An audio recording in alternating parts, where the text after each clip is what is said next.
Praise the lord.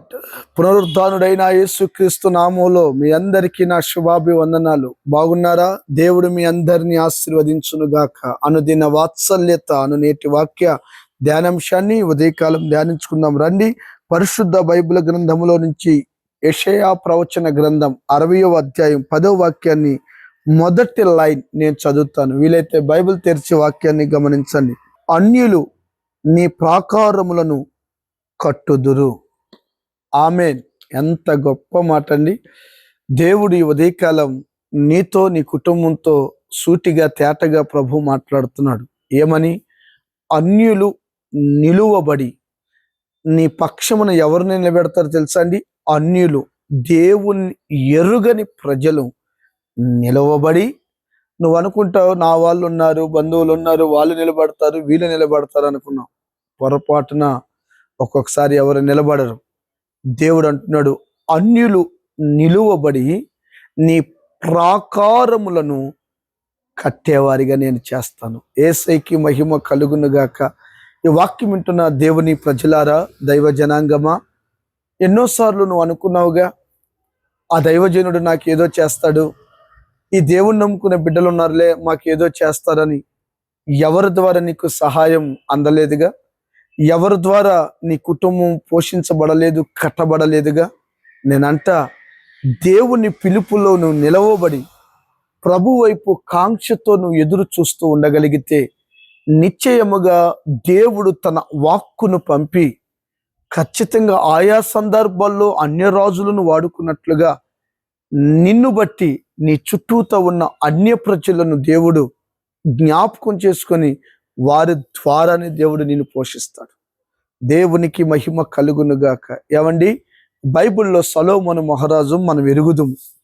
ఎంత గొప్ప రాజండి, ఎంత గొప్ప జ్ఞానండి. అతగాడికి మరి మందిరం కట్టాలి అని తండ్రి కోరిక, దావీదు మహారాజు కోరిక. దావీదు రక్తాన్ని ఎక్కువగా వలికించటం ద్వారా నీ గర్భంలో నుంచి వచ్చిన నీ కుమారుడు ద్వారా కట్టిస్తానని ప్రభు ప్రమాణం చేశాడు గనుక సొలొమోను మహారాజు మందిరం కట్టడానికి పూనుకున్నాడు.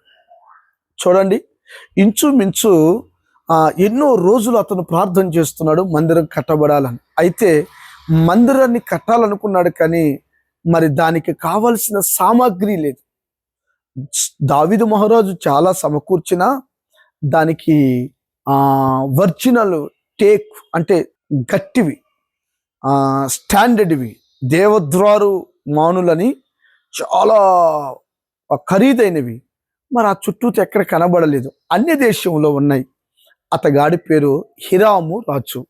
ఏవండి, అతడు దావీదుతో స్నేహముగా ఉండేవాడు గనుక ఆ కాలక్రమంలో అతగాడితో సొలొమోను కబురు పెట్టినప్పుడు ఆ సొలొమోను ద్వారానే చూడండి ఆ హీరాము రాజు సొలొమోను గారికి ఎంత మందిరానికి కావాలో వాటన్నిటిని దేవద్వారు మానులను పంపించగా ఓడలో సుందరమైన దేవాలయాన్ని కట్టడానికి అన్యుల ద్వారా సహకారిగా దేవుడు వాడుకున్నాడు. యేసయ్యకి మహిమ కలుగును గాక. నీవు దేవుణ్ణి ఆశ్రయిస్తే, దేవుని మీద ఆధారపడితే, కాంక్షతో నువ్వు ఎదురు చూస్తే ఏ దిక్కు నుంచో ఒక దిక్కు నుండి సహాయం దేవుడు నీకు పంపిస్తాడు. ఈ రోజున నా చుట్టూతా అన్యులే ఉన్నారండి, మేము ఒక్కలమే క్రైస్తవులు అని బాధపడుతున్నావా? భయపడకు. నీ ఒక్కడి ద్వారా అనేక అన్య జనాంగాన్ని దేవుడు నీ వైపు తిప్పి ఆ పట్టణాన్ని ప్రభు పట్టణంగా మార్చడానికి సమర్థుడు, శక్తి కలిగిన వాడు. అయితే వీటన్నిటిలో నీకు ఉండాల్సింది నిరీక్షణతో కూడిన ప్రార్థన ఆత్మ నీకు ఉండాలి. చూడండి, పరాయి దేశంలో ఉంటున్నాడు, అన్య దేశం. నెహెమ్యా గారికి ఎంత భారమో చూడండి. కపురందింది, మీ దేవాలయాలు పడగొట్టబడ్డాయి, దేవాలయానికి యెరూషలేముకు చుట్టూ ఉన్న పహరీ గోడ పడగొట్టబడ్డాయి, అగ్నితో కాల్చబడ్డాయి అని తెలియగానే బట్టలు చించుకొని కన్నీరు మున్నీరై ఉపవాసం ఉండి ఎన్నో దినాలు ప్రార్థన చేస్తే ఒక రోజున రాజుగారికి గిన్నె అందించేవాడు. పాత్ర అందిస్తూ ఉన్నప్పుడు, నెహెమ్యా, నీకు వ్యాధి లేదు కదా, జబ్బు లేదు కదా, ఎందుకు విచారంగా ఉన్నావు? అయ్యా, నా పితరుల యొక్క ప్రాకారములు పడిపోతే నాకు చింత ఉండదా, బాధ ఉండదా అని చెప్పినప్పుడు అతని మీద దయ కలిగిందంట. చూడండి, నెహెమ్యా బాధంతా ఎవరికి చెప్పాడు? సర్వశక్తి కలిగిన దేవునికి చెప్తే ఆ ప్రార్థన దేవుడు ఆలకించి ఆ రాజుగారి భార్య అమ్మగారిని ప్రేరేపించి, నెహెమ్యా భయపడకు, నువ్వు వెళ్ళు, నీకెంతమంది పనివారి కావాలో తీసుకొని వెళ్ళు, నీకెంత సామగ్రి కావాలో తీసుకెళ్ళు, నీకేమేమి కావాలో తీసుకెళ్ళు, మేమున్నాం. ఒక అన్యులు అండి నిలువబడి నెహెమ్యా వెన్నుతట్టి ధైర్యపరిచి సామగ్రితో అక్కడ పంపిస్తే పాడైపోయిన పట్టణాలన్నిటిని మరలా 52 రోజుల్లో నెహెమ్యా ప్రాకారాలన్నిటిని కట్టాడు. దేవునికి మహిమ కలుగునుగాక. వాస్తవానికి నెహెమ్యా నిలబడ్డాడు. నెహెమ్యాతో వెళ్ళిన అన్య జనులు ప్రజలందరూ ఆ మందిరాన్ని కట్టడానికి ప్రభు సహాయము చేశాడు. దేవునికి స్తోత్రము కలుగును గాక. ఈ రోజున ఈ వాక్యం వింటున్న నీ జీవితంలో, నీ కాలనీలో ఏ RSS వాళ్ళు ఉన్నారు, నీ కాలనీలో ఎవరు క్రీస్తు విరోధులు ఉన్నారు, ఎవరు అన్యులు ఉన్నారు, నీ మీద పగబట్టిన వారు, వారి ద్వారానే దేవుడు నిన్ను పోషిస్తాడు. నీ కాలనీలో ఎవడు నీకు విరోధంగా ఉన్నాడో ఆ వ్యక్తి ద్వారానే నీకు సహాయం అందేలా చేస్తాడు. నా దేవుడు ఎవరో తెలుసా? ఏలియా మరణ భయముతో ఉంటే కాకి దొంగది కదండి. వాస్తవానికి చిన్నపిల్లల దగ్గర బిస్కెట్లు దొంగతనం చేసి లాక్కుని పోయి ఆ కాకి ప్రేరేపణిచ్చి తీసుకొచ్చి లెగ్ పీసు ఏమండి చూడు తీసుకొచ్చి ఏలియాకి ఇచ్చేలా సహాయం చేశాడు. నేనంట అన్యులతోనే నిన్ను పోషిస్తాడు, అన్యులతోనే నిన్ను బలపరుస్తాడు. ఒక్కొక్క సమయంలో దేవుడు ఏ పని అయినా ఎలాగైనా చేసుకోగలడు. నువ్వు నిరీక్షణతో కాంక్షతో ప్రభు వైపు చూడాలి.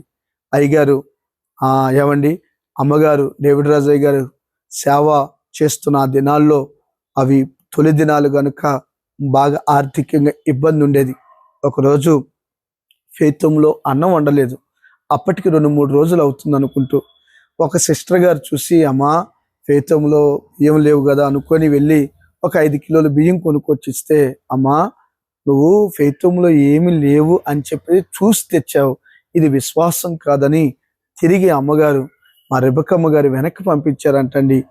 అప్పుడు ప్రార్థన చేసుకుంటా ఉంటే అయ్యగారు అమ్మగారు ఎవరో ఇంత పెద్ద బొట్టు పెట్టుకొని ఒక అన్యురాలు తల్లి ఆటోలో 2 కిలోలు మటను, ఒక 2 నెలల సరిపడా సరుకులు, 2 బస్తాలు బియ్యం తీసుకొని చిలకలు కూడా ఫేతం దగ్గరికి వచ్చి ఆ ఎదురు షాప్లో, ఇక్కడ డేవిడ్ రోజ్ పోస్టర్ ఎక్కడా అడిగితే ఆ ఎదురు షాప్ ఆయన అమ్మ అదే బిల్డింగ్ అని చెప్పాడంట.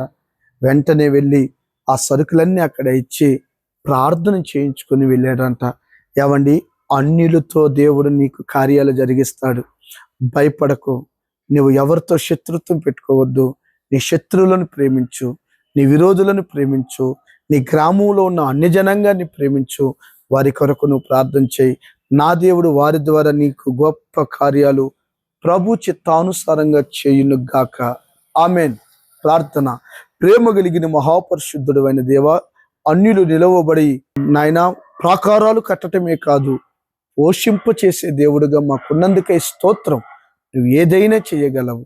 కృపలో నడిపించు. యేసు నామమున అడుగుచున్నాము తండ్రి. Amen. Thank you. God bless you. దేవుడు మిమ్మల్ని ఆశీర్వదించును గాక. ఆమెన్.